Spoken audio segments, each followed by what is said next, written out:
Muy buenas tardes, estamos en el programa número 70, el último de este año 2019 del Club del Ajedrez, y nuevamente estoy con la grata compañía de Marcelo Beckerman, que nos había prometido un segundo programa donde vamos a hablar de algo que no hemos tocado todavía en el transcurso de todos mis programas. Hola Marcelo, ¿cómo estás? Maestro. Nuevamente un gusto. Un placer. Bueno, vamos a tocar un poco de la vida de los clubes. Hablábamos con Marcelo de una época muy carismática del Club Argentino de Ajedrez, cuna de grandes campeones. Estamos hablando de la década del 80, fines del 70, comienzos de los 80, incluso los 90. Sí.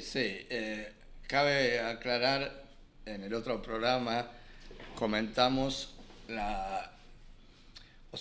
nosotros vivimos la etapa de los grandes cambios. Claro. De la informática, de la tecnología y el mundo nuevo de Internet, que antiguamente no existía. Claro. Entonces, obligatoriamente, sí o sí, los jugadores de ajedrez tenían que acercarse a lugares donde hayan pares. No existía la posibilidad de jugar en hojotas a la noche en la cama o en la mesa del comedor mientras uno está tomando un trago o una partida online. Había que movilizarse, trasladarse, y habían círculos, habían clubes. Muy diferenciados, por cierto. Sí, y habían algunos salones en la zona del centro de la ciudad de Buenos Aires, porque no nos olvidemos que Buenos Aires tenía millones de personas en el microcentro, y la gente salía al mediodía o a la salida de las oficinas, y había realmente muchos aficionados y apasionados por el juego. Claro, hay más gente que le gusta el ajedrez de lo que uno cree. Los clubes eran muy diferenciados. Los clubes propiamente de ajedrez eran el Jaque Mate, que era un lugar de gente más bien trabajadora y más humilde del barrio de Constitución, de Santiago del Estero al 900, Torre Blanca, que era un lugar más, te diría yo, de clase media, pero más bien populoso, de la zona de Almagro. Y por último está el Club Argentino, que era como un lugar medio, te diría yo, de clase media alta, que está en Paraguay, 1858, entre Riobamba y Callao, donde en algún momento iba cierta alcurnia, en los 70 sobre todo o antes, donde la gente era distinguida, y cuando veían movimiento de chicos, que yo eran los juveniles por entonces, que nos reuníamos los sábados, hacíamos cierto bullicio y un poco molestaba a las personas más esquemáticas y formales del club de ajedrez de entonces, ¿no? Sí, porque el Club Argentino ya estaba en un barrio, estaba en Recoleta, y el club es una casa centenaria que ya cumplió más de 100 años, un petit hotel muy con arquitectura victoriana, realmente un lugar. Ahí se jugó el match Capablanca-Lequín, si no me equivoco. En otra sede del Club Argentino, pero que está en la mesa y las piezas allí presentes. Exactamente. Bueno, y modernamente, doctor de la Rúa, cuando era jefe de gobierno de la ciudad de Buenos Aires, declaró el Club Argentino un edificio histórico. Sí, aparte están ubicado más centralmente en la ciudad, digamos. Era un lugar muy accesible, y generalmente los maestros extranjeros que nos visitaban para jugar torneos o dar exhibiciones o clínicas, sí o sí tenían que pasar por la sede del Club Argentino. Y los jugadores, de alguna manera, si dábamos una clase en una periferia de 20, 30 cuadras, había como un imán que te trasladaba por esas épocas al Club Argentino. Porque esa es la parte el ajedrez es un juego que sabemos que es ciencia, deporte y arte, y la musa inspiradora, digamos, generalmente el ajedrecista se vinculaba más con la noche, digamos, porque es el momento donde se crea, así como los poetas o tanta gente, cineastas, intelectuales que se juntaban en el Café de la Paz o demás. Los ajedrecistas también teníamos nuestro grupo de gente intelectual, gente que leía, que hablaba de filosofía, gente que tenía además otras aptitudes, Claro. Y entonces era muy interesante las tertulias. Vuelvo a repetir, el Club Argentino era un petit hotel muy confortable. Claro, el torneo se jugaba a las 7, entre las 7 y las 8 de la tarde, pero el club estaba abierto de las 5 y Sí. perduraba abierto en quizás días de semana a la medianoche y fines de semana hasta las 3 de la mañana. Claro. Entonces de pronto uno iba en Exactamente. determinados horarios, temprano, vos salías. Sí, yo salía de la escuela, salía de la facultad, pero después de jugar y de recrearse y jugar un torneo o jugar partidas en el primer piso, Terminabas que era en los muy sillones. común jugar partidas a 5 minutos. Claro, después del torneo. Exactamente. Y había una parte de los sillones. Hay un hogar que tenía Claro. unos sillones muy confortables, había un buffet interesante en el club donde uno podía picar algo, consumir, y entonces era muy, recuerdo con mucha nostalgia esos momentos gloriosos donde se mezclaban gente de distintas escuelas, tanto intelectuales, filosóficas, distintas edades, en esos sillones y se hablaban de temas diversos. Claro, O sea, yo recuerdo que hablábamos con Marcelo, que manejaba la batuta generalmente con un vaso de whisky, el oso Paglilla. el oso Paglilla, sí, había una cantidad de jugadores, maestros y gente habitué que eran los que realmente con más frecuencia acudían al club, ya eran como parte del mobiliario. Próceres. Claro. 10 años más que nosotros, Sí, ¿no? sí, nosotros estábamos saliendo al semillero y uno se encontraba con gente realmente que hablaba de todos los temas diversos con mucha autoridad, a veces con y sin conocimiento, ¿no? Como que lo sabían todo, ¿no? Claro, entonces uno Sí, se sí. acercaba tímidamente y cada tanto por ahí ponía alguna frase. Y bueno, y uno se fue integrando despacito, tanto Cántaro La Fuente, que al final uno también A ver, pertenecía. ¿a quién recordamos? Al oso Paglilla, por un lado. El ¿a quién oso más? Paglilla, había un jugador de primera, un psicólogo que iba muy habitualmente al club, el señor Olaciregui, que curiosamente, pobre, hoy que descanse en paz, lo recordamos con mucho cariño, pero no le gustaba nada cuando uno le decía hola, Ciregui. Olaciregui, yo sé que trabajó en la propaganda de Tres Plumas con Susana Jiménez, y el tipo era como un top, parecía ahí en el club. Sí, y no, y mandaba la parte como que era un tipo, y después terminó mal, terminó como pidiéndote dinero. O sea, No, bueno, las vueltas de la vida. Las vueltas de la vida todas las pasamos, hay Claro. pocas mejores y peores, pero era gente, digamos, preparada. Yo tengo que reconocer que más allá de que a veces se deliraba un poco, muy bohemios. muy ¿no? bohemios y tenían una visión de la vida y el mundo, entonces uno escuchaba distintas campanas. Estaba el maestro Sami, el gordo Schweber, Claro. maestro internacional, gran amigo con el que tuve la suerte de tener una linda amistad en sus últimos años. Estaba el maestro internacional Jorge Rubinetti, que venía con sus tiradores, con sus bastones. El Jockey Club fue el antecesor, Sí, o sea, señor. el anterior a mí en el Jockey, Sí, que sí. fue su primer trabajo a los 50 años, Ajá. porque bueno, vivía de un alquiler que le había dejado la madre y se despertaba, iba al club argentino a veces a las 10 de la noche, llevaban una vida Sí, sí. sorprendente, o sea, Sí. porque si había torneo y después iba impecablemente vestido. Era un dandy Era con un dandy. tiradores, Sí, con sí. gemelos en la camisa, con trajes. Era gente interesante, yo la llamo interesante y en general gozaban de un sentido del humor que a mí me agradaba, algunos más irónicos que otros, pero eran ambientes de camaradería donde uno realmente, yo me acerqué cuando tenía 17, 18 años, hasta los 28, por ahí, durante 10 años frecuenté mucho ese ambiente y la verdad que si hubiera podido grabar alguna de esas noches de grandes charlas sobre diversos temas. Y después estaba para jugar en la sala, Pero un gran jugador que era Miguel Bernat, que yo quiero recordarlo. bueno, sí, Miguelito era un jugador extraordinario, también maestro internacional, representante olímpico, creo que Claro, llegó a pero ser. el tema es que él no le gustaba la competencia, sufría. Se ponía muy nervioso. Y entonces cuando jugaba de una manera informal en el club, aumentaba enormemente su nivel y eran muy agradables las partidas con él. Todos los mejores jugadores de Argentina recurríamos a jugar contra Miguel,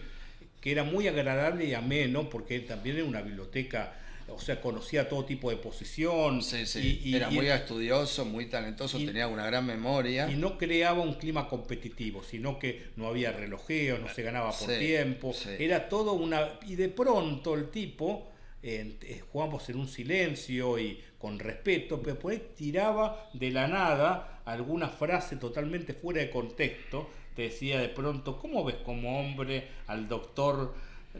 Cualquier cosa te decía, entonces te sacaba de la seriedad y te hacía reír o te imaginás. Sí, porque de alguna manera también hay que poner un poco en ubicarnos, porque yo vuelvo a esto, porque mucha gente que por ahí ve ahora el programa o escuche, estamos hablando de la época del 80 claro. Y pico, y hay que hacer hincapié, no existía el celular. Claro. Y todo lo que vino atrás del celular. Entonces, claro. El contacto social, el contacto entre la gente, la charla. Y el ajedrez es muy individualista, por otra parte. Claro, pero entonces, digamos... ahí se crea un clima de camaradería, de charla, de ahí de bohemia. El contacto era real, no claro, virtual. Claro. Por eso uno se trasladaba al lugar, permanecía horas en el lugar, se charlaba, se discutía, se contaban chistes, había momentos de humor, momentos de reflexión. Era impensable, yo no me puedo imaginar hoy esas mismas tertulias, todo el mundo con el celular mirando algo. De alguna manera, hoy sería imposible. Quizás esta verborragia que tenemos nosotros, facilidad de palabra, tiene que ver también con el haber escuchado a toda esta gente. Ha sido formativa para nosotros, creo. Y además hay que también destacar algo. Uno era parte de ese ambiente y no necesariamente porque éramos pares a nivel ajedrecístico. Yo tenía la posibilidad de acercarme al maestro Rubinetti y decirle tranquilamente, maestro, por favor, míreme esta posición o qué me sugiere acá. Y el maestro, como era apasionado por el juego y había empatía, me decía lo que opinaba, por supuesto aprendía. O sea, teníamos la posibilidad de estar con jugadores que en ese momento eran los mejores jugadores del país y realmente aprender también, porque uno les llevaba una inquietud y generalmente ellos lo complacían a uno, le mostraban variantes, le explicaban cosas, o sea, realmente además crecíamos en ese aspecto. En esa época hubo un semillero muy importante, frecuentaba por supuesto don Miguel el club, el maestro Miguel Ángel Quinteros, estaban los juveniles que después fueron todos grandes maestros, Tempone, Slipak, Auchielo, el maestro Sorín. Había innumerable cantidad de jugadores. Después habían jugadores que se destacaban más por el ajedrez rápido, como el yugoslavo Marcos Depsik. Tremendo. Y después, otra generación, aparecieron mi exalumno Hugo Spangenberg, Sarnicki, campeón mundial. Hugo Spangenberg, yo recuerdo que era un chico que las piernas le colgaban, no le llegaban al suelo y ya movía las manos con el reloj con una habilidad increíble. Tenía mucho carisma. Tenía mucho carisma, vivía a 2 cuadras del club, creo, iba después del colegio y esa gente se formó después, entre otros profesores, tuvo la oportunidad de absorber muchos conocimientos del maestro. Y realmente surgieron un montón de jugadores. Se respiraba ajedrez. Sí, o sea, era ajedrez. Se respiraba ajedrez. Tremendo. Los maestros se acercaban a la sala, había camaradería entre todos. Se mostraban las partidas que jugaban en los torneos. Se mostraban las partidas, venían de jugar otros torneos, llegaban al club porque era la cita obligada antes de ir a cenar, ya que en el centro siempre había reductos. Yo iba al club, ahora no voy más al club. Sí. O sea, hago toda mi vida laboral en distintos lugares enseñando, pero era ir al club prácticamente todas las noches que podía. Me acuerdo, esa época había competido en Europa y estaba 3 o 4 años que necesitaba yo tomar esa energía de vuelta y significaba ir al club, a verlo a Miguel, a hablar, a escuchar las tertulias. El gran maestro y ex campeón argentino, más de una ocasión creo, Ariel Sorín, ha escrito un libro que se llama Maestros, donde en alguna de sus páginas relata de alguna manera estas tertulias, que las recuerda con melancolía porque es algo que ya difícilmente vuelva a pasar, o sea, porque hoy hay otro tipo de contacto. Y no solamente existían los clubes, los clásicos clubes de ajedrez, sino que existían lo que se llamaban algunos salones, bodegones o cajones porque eran lugares que tenían pocas ventanas al exterior. Y vos ibas con frecuencia, ¿no? Porque trabajabas. Sí, porque yo estudiaba, era muy común, o sea, como dijo antes el maestro, inclusive hoy hay más aficionados y más federados en el ajedrez que en el fútbol. Claro. O sea, el ajedrez es un juego que no necesita ni 11 jugadores de un lado ni del otro, ni una gran cancha, sino que la facilidad es hoy hasta con una pantalla. Hay gente que no tiene ni tablero ni piezas. Entonces, muchísima gente se puede acercar con facilidad al ajedrez. En aquella época, mucha gente era aficionada, no necesariamente eran todos jugadores de clubes, pero sí había muchos jugadores, entre comillas, que se los denominaba de café. Claro. Que eran esos jugadores que jugaban partidas rápidas, más que partidas en torneos pensados. Las partidas en esa época se jugaban a 5 minutos, 7 minutos. Naidor jugaba 7 minutos y en general en los clubes se jugaba a 5. Sí, está la modalidad del jugador de café, está la modalidad del jugador de la casa, el jugador de las plazas. El jugador de café es otra modalidad que tiene que ver más bien con el oficinista que tiene un rato libre y entonces iba a estos bares que se alquilaba el juego por hora y tenías que consumir. Sí, iban o al mediodía, claro. Mucha gente aprovechaba que tenía 45, una hora, hora y media al mediodía y era su lugar donde, imagínense ustedes que se armaban grandes grupos de gente porque iban periódicamente. Ejemplo, la Richmond, era el más conocido, sí. Que era un público Florida, calle Florida. Exactamente. Este era, digamos, uno. Pero sí. había otros que eran más rústicos. Sí, estaba el Capablanca, el Cajón, el Salón Fisher. Y se apostaba en muchos casos. En algunos casos se apostaba, pero eran los menores casos. Bueno, había algunos que apostaban y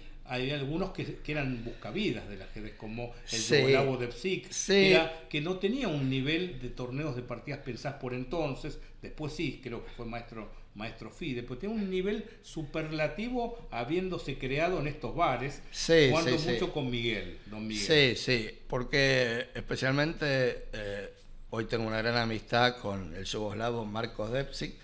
Era un jugador con mucho concepto. Muy sólido. Mucho concepto. Él sabía muy bien dónde poner las piezas. Y tenía una habilidad que, por supuesto, también es un talento para el ajedrez rápido. Porque no solamente hay que resolver situaciones bien, sino que hay que hacerlas en tiempo y forma, muy rápido. Claro, yo llegué a jugar con él muchísimo tiempo donde me daba ventaja de 5 a 1 minuto. Increíble. Y había que jugar a 1 minuto. Y si bien a veces uno decía es 1 minuto un poco más largo porque la aguja del reloj, que era analógico, a veces se corría un poco, tuve la oportunidad de jugar después, muchos años más adelante, con los relojes digitales donde el minuto es exacto y realmente era un jugador que lo hacía bien y rápido. Era un talento, entonces como... Y no era una cosa que se caían las piezas, el tipo jugaba rápido... No, porque siempre hubo distintos tipos de jugadores en el ambiente del ajedrez rápido. Era hiper tranquilo, un jugador tranquilo, muy correcto, donde las piezas tienen que ir, se ponen con su tiempo, con su mano, o sea, él tenía una habilidad. Recuerdo que lo he visto jugar partidas con Miguel Ángel Quinteros, donde Quinteros le daba 1 minuto de ventaja, pero era un gran maestro, con Don Miguel... y con muchos jugadores, y parejos, con Samuel Schreiber, por ejemplo, y sí, y como decís vos, eran buscavidas porque se apostaba no grandes cifras, pero por ahí la diaria... Sí, y aparte tenía un vozarrón particular, que yo me acuerdo que me molestaba, yo era un tipo que no me gusta la apuesta, sinceramente. Yo creo el ajedrez como de otra manera, yo lo veo como el ajedrez una cosa artística o deportiva, el hecho de la competencia en el torneo está bien, pero el jugar por dinero no era algo que a mí me agradaba particular. Pero el tipo me provocaba y me decía, Garbarino, vení, jugamos por unos... Y realmente me provocaba y yo no lo conocía. Al principio decía, ¿y este quién es? Que viene a tomarme el pelo. Y entonces he probado. El tipo tenía una gran resistencia física. Éramos parejos, pero el tipo en la larga situación del match, terminaba imponiendo. Pero aparte tenía sus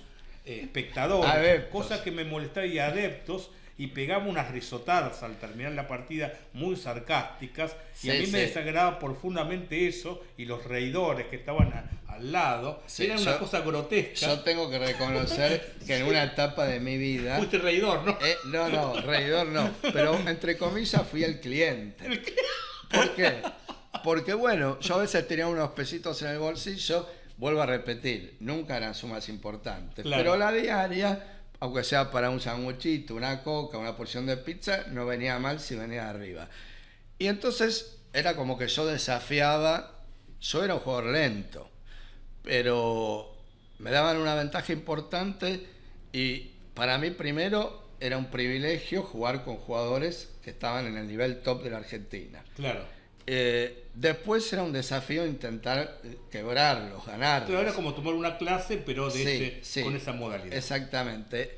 Y bueno, y como él, habían otros personajes que fui conociendo a través de esos años, pero era una competencia sana, porque como decís vos, eran gente simpática, tenían un humor interesante, nos permitíamos ciertas licencias como charlar o cantar o hacer chistes en las partidas. Las partidas, sí, sí. Y se armaba un ambiente que rodeaba, porque la gente hacía hasta a veces apuestas de afuera. Claro. Voy a mano del Yugo, voy a mano de Becky. Sí. Y era como que todo el mundo estaba esperando el momento que se llegaba y Había se jugaba. Había espectadores y expectativas. Claro.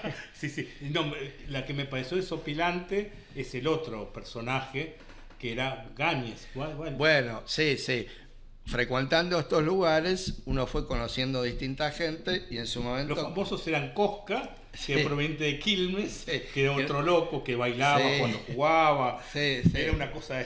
Era como si fuera un Titanes en el ring. Yo siempre he soñado hacer un Titanes en el ring con esos personajes que te bailan, o el Conde Restifa que te hablaba. El Conde Restifa, gran matemático. Te hablaba con la Z. ¿Qué hace, Garbaranza? Te decía, y se le caía en el Club Sí, Argentino, que era sí. un lugar medio aristocrático, pedía unos sándwiches, Sí. se le caían las migas en medio del tablero, y Yo movía re- los bigotes y comía frutas y se le caía todo el jugo. Era una cosa tremenda. Yo recuerdo en el Club Argentino también haber tenido muchas tertulias con el gran maestro Blas Pingas, otro personaje del ambiente, después muchos años árbitro internacional, ya no jugó tantos torneos, Muy pero mujeriego, éxito con las mujeres, perseguía mujeres en la era, calle. era un hombre con mucho Seductor, éxito, seductor. seductor y aparte muy histriónico y con un sentido del humor también interesante. Y después, bueno, lo conocí a Raúl Gáñez, que era un hombre que me llevaba unos 15 años y me daba 5-3, era sólido también.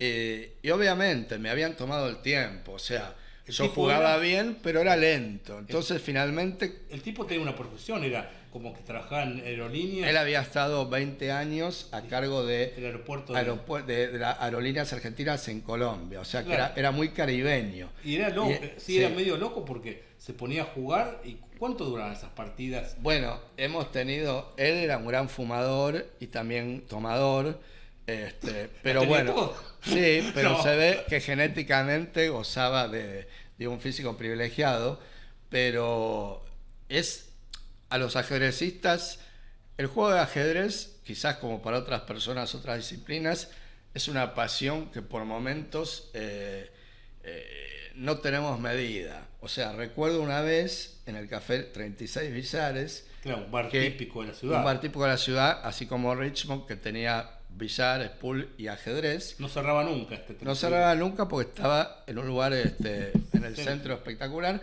y estaba las 24 horas abierto. Entonces me acuerdo que un viernes, alrededor de las 6 y pico, 7, caímos en los 36 billares con Raúl, con la idea de jugar algunos matches, algunos pimponcitos 5-3. Estaban los relojes todavía analógicos con la aguja y comenzamos a jugar.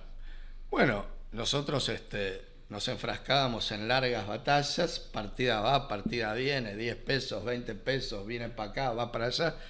Me acuerdo que nos enfrascamos, él fumaba, tomaba, yo tomaba una gaseosa, un sanguchito, se hizo la noche, picamos algo, mientras jugábamos, seguimos jugando, la gente se acerca, toma un café, está en el lugar, se acerca a observar, yo veía las caras que nos miraban, De golpe eran las 3, 4 de la mañana, estábamos solos ahí, seguíamos jugando. A las 9, 10 tomábamos café con leche con media luna, así seguíamos jugando. Los ceniceros se le acumulaban, hacía Raúl de cenizas, tenían que corrérselos. Íbamos al baño, nos lavamos la cara. Por supuesto, era viernes, sábado, domingo, no teníamos obligaciones laborales ni demás. Pero bueno. ¿Domingo? Momento. Estábamos en el sábado y estábamos jugando. Y nosotros, partida va, partida viene, movida, reloj, movida. Toma 10, toma 20. 15 sí. ¿Más o eran más? Pues yo lo veo un hombre grande ese. Bueno, no sé era un hombre grande, pero producto del chupi, que yo por ahí estaba más avejentado. Pero ¿qué pasa? Yo veía que la gente nos venía a ver el viernes a la noche. Y de golpe yo levantaba la vista y veía a la gente que era la misma que había visto antes, pero con otra ropa. Claro, la gente se había ido a la casa a dormir, a cenar, a estar con la familia, y habían vuelto al otro día y nosotros seguíamos ahí. Nos quedamos hasta el domingo alrededor de las 6 de la tarde. Lo hemos rescatado, Beckerman, ahora está mucho más serio. Era una locura. Reconozco que fue una locura. Yo creo que algo así hice 1 o 2 veces en toda mi vida. Lo que demuestra, por un lado, que bueno, estábamos un poquito desequilibrados en esa época, y por otro lado, que realmente el ajedrez lo hacíamos, lo con una gran pasión. Con tanta pasión, porque era permanentemente un desafío contra nuestro rival, un desafío con nuestra propia idea, mejorar las líneas, mejorar las partidas. Sí, cuando uno hace algo así con placer y que lo apasiona, a veces el tiempo vuela, ¿no? Se crea un vínculo, después se crea un vínculo cordial. Sí, por supuesto, porque vuelvo a repetir, la gran diferencia que hay ahora difícilmente uno pueda encontrar, estos lugares prácticamente desaparecieron, no existen más, porque la gente ya no necesita concurrir a un lugar para encontrarse con un grupo de gente.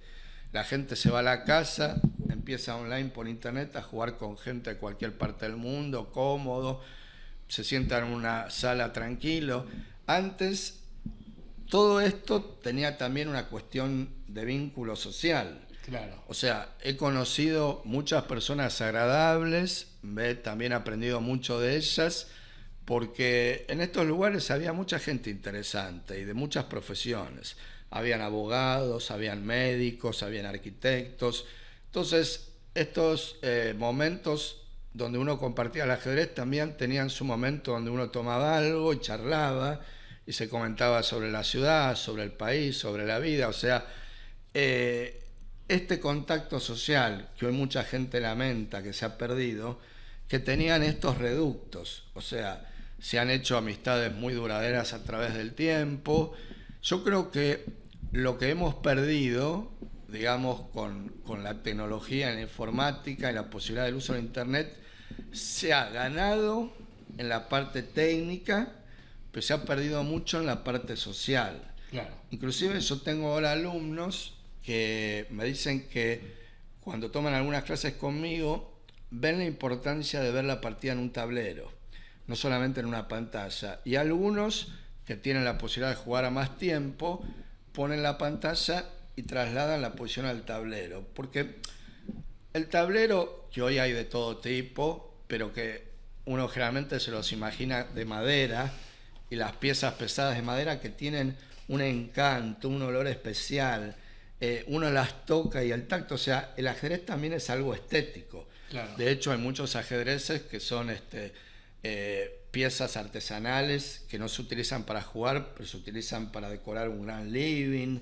O sea, hay de mármol, hay de ónix, hay de madera tallada, hay de hueso, de marfil. El ajedrez en sí es como una obra de arte. Y el juego de madera, con el tablero de madera y tocar las piezas, tiene un encanto particular, hasta el olor. Sí. Entonces, se ha perdido mucho de eso, y yo creo que una de las misiones de nosotros que estamos difundiendo el ajedrez y enseñándolo es tratar de que la gente entrene y practique por internet, pero también se acerque otra vez a lugares donde se pueda relacionar con otro, hacer amistades, compartir momentos, tocar el ajedrez de madera. Bueno, pues es lo que toca vivir. También tenemos que hablar que la modernidad trajo esto, y eso era nuestra época que tuvo su gran encanto. Fue maravilloso haber tenido esa bohemia a los 30 años, a los 20. Bueno, no es para toda la vida, después uno realmente, qué sé yo, en mi caso yo formé mi familia, tuve mi hija que también Sí, tuvo acá mi sí, programa, pero- la vida continúa, pero toda esa época uno la mira con cierta nostalgia y de personajes que hoy ya están muy grandes o que no están en otros casos, que la vida ha Exactamente. continuado y la modernidad ha traído todo esto de internet, otra forma de relacionarse entre la gente, qué Sí, sé yo. de todas maneras hay que reconocer que había un sector más bohemio que otro, pero Claro. estaba la gente que tenía un hogar Sí, bien sí, constituido y familia, y por ahí salía de la oficina a las 5 y se iba 2 horitas a uno de estos reductos Claro. para hacer un poco Sí, era sano, después Era todo, sano, no. hacían su hobby, charlaban con sus amigos, tenían un momento de camaradería. De recreación. Exacto, y después se iban a la casa con la mujer, los hijos no todos estaban en el ambiente más bohemio nocturno, ¿no? Claro. Pero bueno, yo realmente añoro un poco esas épocas, quizás por mi edad estoy más cerca de eso que de la nueva etapa de la tecnología, de los chips, de la pantalla, y la verdad recuerdo con mucho cariño todas esas vivencias y muchos personajes que lamentablemente hoy ya no están con nosotros, y fueron realmente muy, muy lindas épocas, ¿no? Bueno, Marcelo, la verdad que fue fantástico el recordación de todas estas épocas. Y bueno, viva el ajedrez para este año 2019 que se va y va a empezar el 2020. Creo Sí. que haber recordado todo esto nos trae mucha nostalgia. Y bueno, ha sido una época brillante el ajedrez, una época de oro. Sí, sí, yo creo que el ajedrez crece cada día más y cada día más gana espacios a nivel escolar también. Creo que los padres estimulan mucho a los hijos porque de alguna manera los quieren sacar de la pantalla y de todo lo que tenga que ver con un ordenador, con un celular, y quieren que de alguna manera hagan algo que les ayude a desarrollar un pensamiento lógico y a reflexionar y no hacerlo todo tan rápido y ya. Por eso es bueno que hagan deporte, que estudien música, que estudien idiomas, y muchos se están acercando al ajedrez para aprender un juego maravilloso y una forma de pensar diferente. Después algunos seguirán compitiendo y irán a clubes especializados y se federarán. Otros lo harán como hobby y lo jugarán con sus Y padres, formativo, hermanos, es amigos. simplemente formativo. Pero yo creo que es una disciplina interesante en la formación que ayuda, tiene, ya sabemos, muchos beneficios colaterales tanto para los niños, los jóvenes y los adultos en la tercera edad para prevenir temas como el Alzheimer y demás. O sea que ya sea con el contacto personal, con una pantalla, con algún botón, yo creo que el ajedrez va a seguir vivo y es un lindo vehículo para disfrutar, para pensar de una manera distinta, un desafío con uno mismo, porque yo muchas veces estoy jugando con un rival, pero al mismo tiempo estoy tratando yo de encontrar la mejor jugada en esa posición. Yo a esta altura digo que en lo que se refiere a mi filosofía es una competencia conmigo mismo. Ya dejó de ser el rival. Exactamente. Es la filosofía de Sí. mis 50 y pico de años. Y Bueno, el disfrutar eso plenamente, fundamental. también la divulgación, la difusión y la enseñanza para que un montón de otras personas puedan acercarse Exactamente. al hermoso mundo de las Muy 64 bien. casillas. Marcelo, todo un gusto haber estado nuevamente con vos por acá por el programa y un gran 2020. Nuevamente. Felicidades, Felicidades. buenas fiestas y lo mejor. Lo mejor maestro. para todos. Gracias. Sí, señor.